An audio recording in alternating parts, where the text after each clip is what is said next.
खुलुमबाय लोगोफोर, आं नीलिमा बाला ब्रह्म।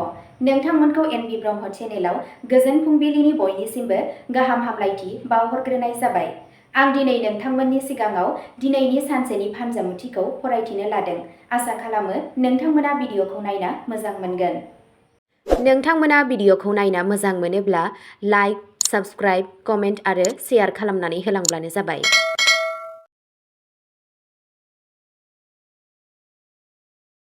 दिनै 24 जुलाइ 2026 मायथाइ एबा 7 सावन दान 1433 मायथाइ सुक्रबार।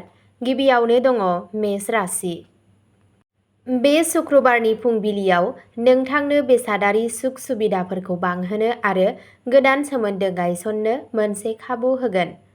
खामानि थिलियाव नोंथांनि नाजानाय आरो गोहोम खोख्लैनो हानाय गोहोखौ नुनानै गोजौ मावख'गिरिफोरा नोंथांनि थांखिफोरखौ थाबैनो गनायथि होगोन। कस्मेटिक्स, जि-जोम एबा बेसेनगोसा बेसादफोरनि फालांगिजों सोमोन्दो थानाय सुबुंफोरा दिनै गोबां रांखावरि मुलाम्फा जानायनि जाथावना दं। नखरजों लोगोसे रंजानाय थावनियाव दावबायनो थांखि लानाय जागोन। नोंथांनि दिनैनि खाफालगोनां दिगआ जादों खोला, खाफालगोनां अनजिमाया जादों 3 आरो खाफालगोनां गाबआ जादों जोंथि गलाब गाब। वृषभ राशि।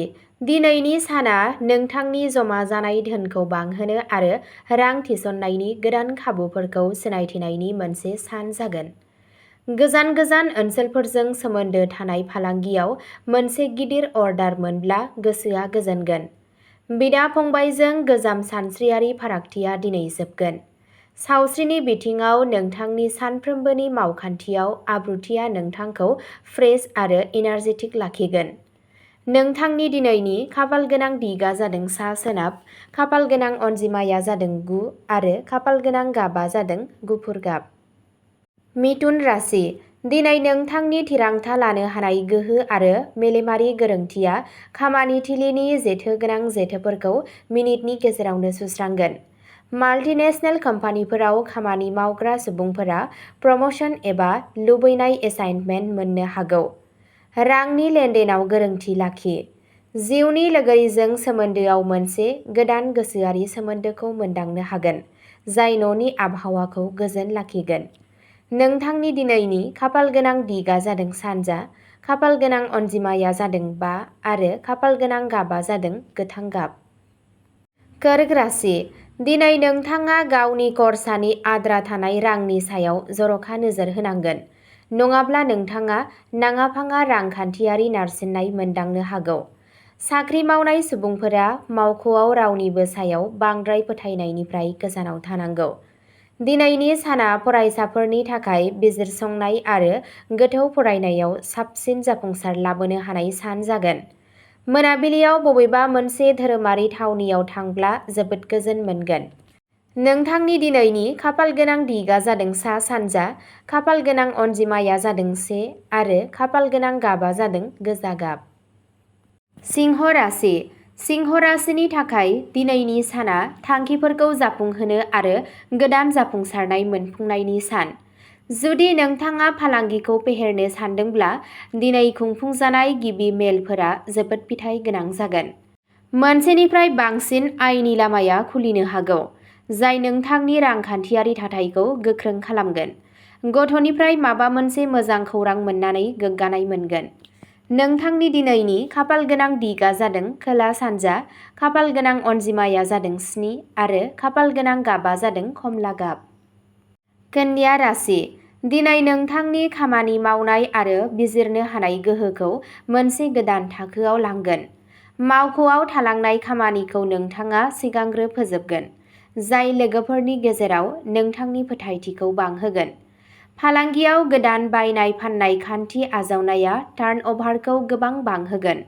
बिमा-बिफानि बोर मोन्नायजों जायखिजाया थाबथानाय खामानिया हरखाबनो जाफुंगोन। नोंथांनि दिनैनि खाफालगोनां दिगआ जादों साहा, खाफालगोनां अनजिमाया जादों 4 आरो खाफालगोनां गाबआ जादों रेजें पिस्ता गोथां गाब। तुला राशि। खाफालनि आबुं हेफाजाबजों नोंथांनि गाज्रि हाबायाबो दिनै गोरलैयैनो सुद्रायगोन। आरिमु, देंखो, मेडिया आरो सोरजिलु बिथिंजों सोमोन्दो थानाय सुबुंफोरा गावनि रोंग'थिखौ दिन्थिफुंनो थाखाय मोनसे गिदिर प्लेटफर्म मोननो हागोन। बायजोआव थांनाय एबा गोजौ सोलोंथाइजों सोमोन्दो थानाय हेंथाफोरखौ दिनै बोखारनाय जागोन। जुलियारि जिउआव गावजों गाव बुजिलायनाय आरो गोदै थागोन।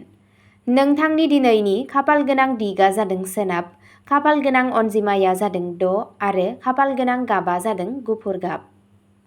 वृश्चिक राशि, दिनै नोंथांखौ गावनि रागा आरो गाज्रि सोदोबफोरनि सायाव हमथाना लाखिनो बोसोन होनाय जादों। गारि सालायनाय समाव ट्रेफिक नेमफोरखौ मोजाङै मानिनांगौ।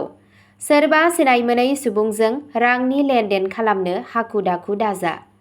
गोब्राब थासारिफोराव नोंथांनि जिउनि लोगोरिनि मदद आरो बोसोनआ नोंथांनि थाखाय मोनसे हेफाजाब महरै खामानि मावगोन। नोंथांनि दिनैनि खाफालगोनां दिगा जादों खोला-सोनाब, खाफालगोनां अनजिमाया जादों 2 आरो खाफालगोनां गाबा जादों रोजा मै गाब। धनु राशि, बिजनेस पार्टनारशिप आरो गोदान डिलफोरनि थाखाय दिनैनि साना जोबोद मोजां जानो थांगासिनो दं। बाहागोआरिजों जायखिजाया गोजाम सानस्रियारि दावराव-दावसिखौ सावरायलायनायनि गेजेरजों सुस्रांनाय जागोन, जाय फालांगिखौ मोनसे गोदान थुलुंगा होगोन। बिजिरसालिनि केसफोराव बे थिरांथाया नोंथांनि फारसे फैनायनि इसारा दं। मोनाबिलि समा लोगोफोरजों रंजाथाव जागोन। नोंथांनि दिनैनि खाफालगोनां दिगा जादों सानजा, खाफालगोनां अनजिमाया जादों 8 आरो खाफालगोनां गाबा जादों रोजा गोमो गाब। मकर राशि, दिनै नोंथाङा नोंथांनि खस्थ' आरो बावसोमनायनि फिथाइखौ जाफुंसारनायनि महराव मोनगोन। नोंथांनि दावगानायखौ नुनानै खामानि थिलियाव बेरेखाफोरा सिरि थानो गोनां जागोन। बेंकनि दाहार एबा गोजाम दाहारजों सोमोन्दो थानाय खामानिफोरखौ दिनै गोरलैयैनो सुस्रांनो हागोन। सावस्रिनि बेलायाव एसे जानाय आदारनि सायाव नोजोर हो आरो रुटिनआव सम बादियै थाबायनायखौ लाफा। नोंथांनि दिनैनि खाफालगोनां दिगा जादों सा-सोनाब, खाफालगोनां अनजिमाया जादों 11 आरो खाफालगोनां गाबा जादों आकाहि गाब।